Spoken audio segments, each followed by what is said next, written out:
What's up, guys? Following up on this York YMC squared. We had a issue with this in the past with excessive shutdowns.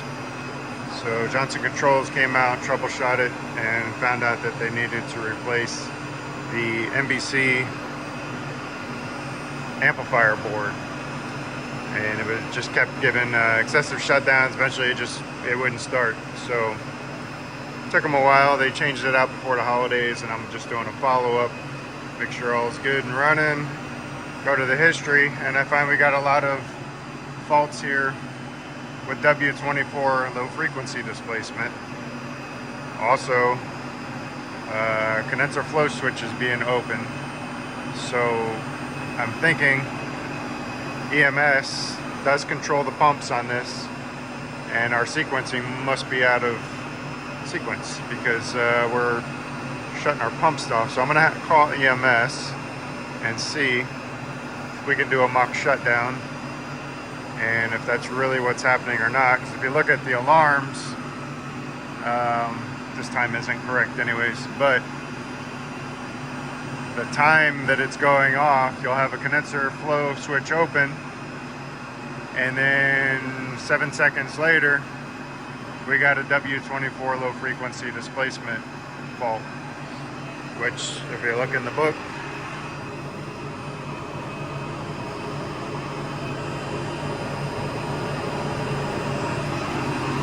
if it's greater than 75 micrometers for 7 seconds, there it is,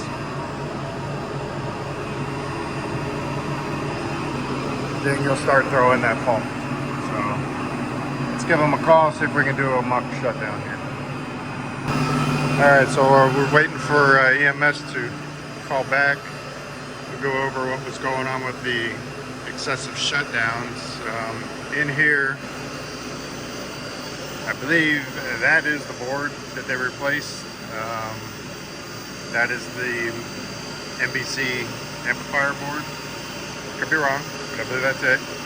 And these are all the wiring going to the shaft, the magnets, so it allows it to levitate. So it was throwing a W24, which is the end opposite of the impeller, right here. And that's the one that was going greater than 75 micrometers. So that's what I want to see. If they can do a shutdown and how much that's being thrown out if the pumps are shutting off first and the chiller hasn't coasted down yet. So that's my suspicion, that it's creating a big pressure difference there and making the vibration and shutting that thing, or making it have that fault, and then it corrects once it comes back down under that 75. So, and otherwise the chiller's been running great. It's been nice and cool out, so our condensing temperature has been a lot better. These towers are still either too small, or they need to do something with the fan pitch out there, because there is some room on those motors to get some more some pitch out of those blades. But that's not something I will do. I only can recommend. But yeah, otherwise it's been running good. This chiller 2 is running. Chiller 1 barely runs. They run in series, and this one has only fault history is cycling.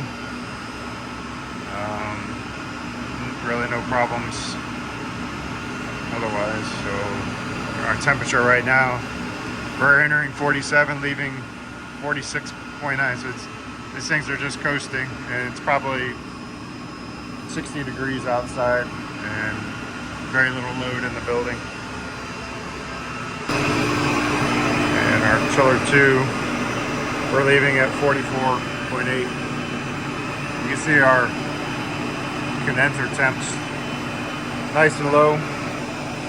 Let's see what the drives are reading.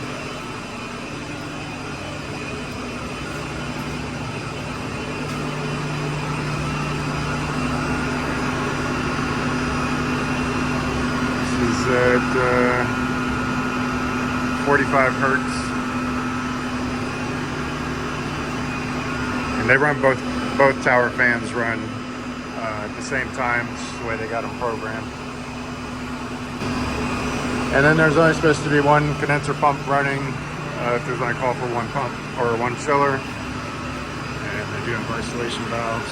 Right now I have one pump out because it was leaking. So I'll get that shut off.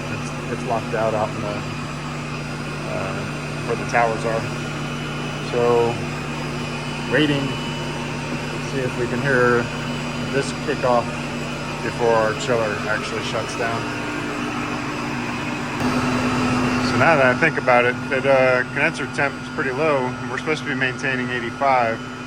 So they have the minimum frequency set 45 hertz. So I want to, we're going to drop that down 30.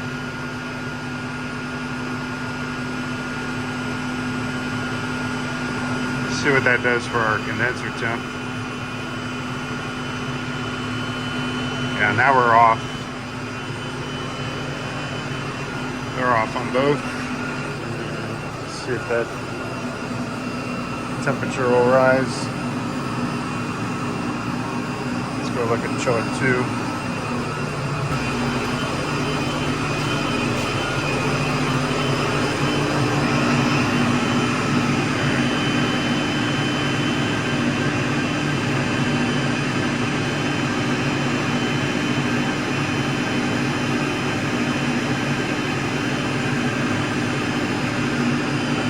Our tower fan should be off now. Let's go check. Alright, so it just kicked back on when I walked out here. Let's see how long it stays on for.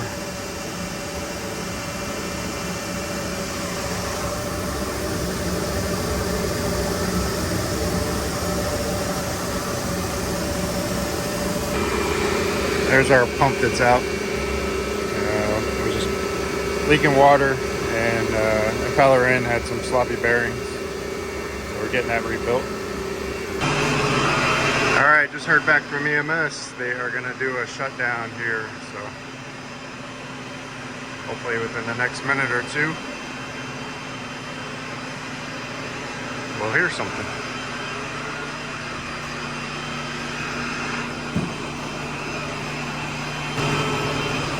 Alright, just take that off, see if we can tell when it's engaged or not. Curious to see what happens here.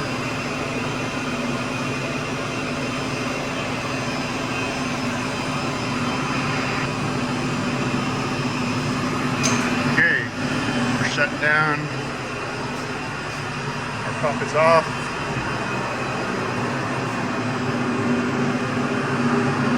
Let's see what happens here. So condenser flow has stopped. It didn't like that. There you go.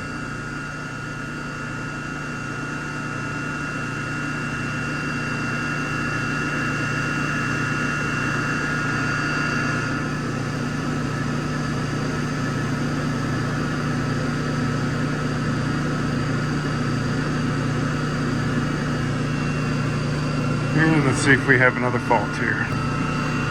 So yep, there's our low frequency displacement fault.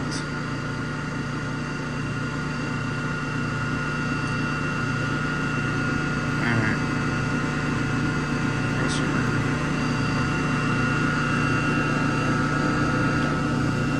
Assuming we're still we're not levitating.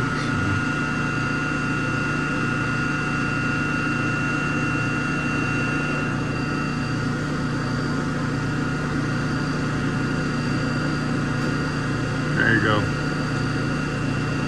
It's complete. We'll probably have a fault here.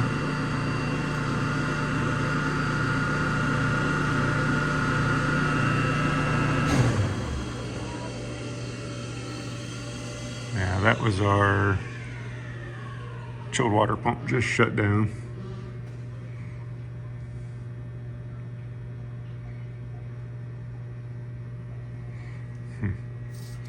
I'm surprised we didn't get a condenser flow switch open.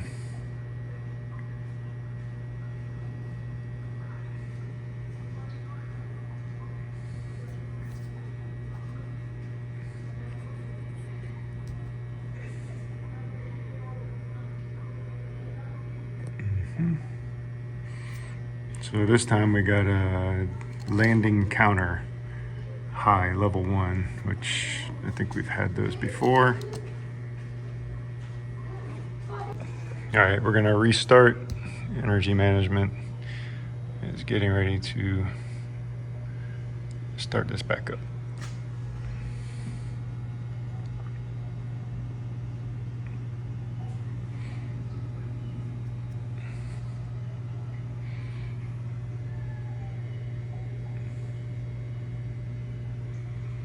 So our pumps should start first. So they've just got to reschedule it so that our pumps stay on a little bit longer until this chiller shuts down.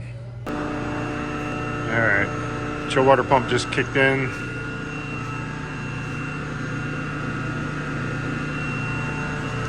Did not hear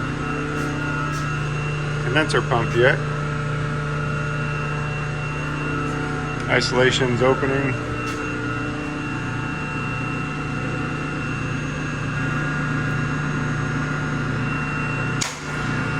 Condenser pump just kicked in. We're levitating.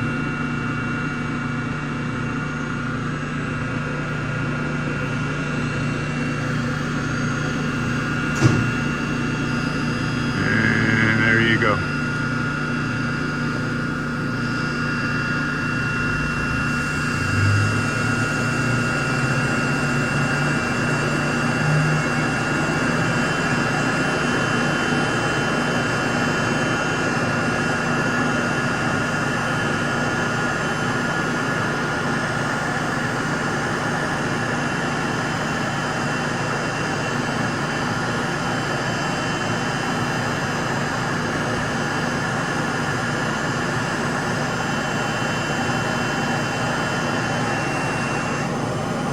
Alright, so now we know I got to change the program on shutdown to keep those condenser pumps running a little bit longer so I can stop having these miscellaneous faults here. And our chiller one's still reading below set point. This one's set point 47.5. So it's right about there.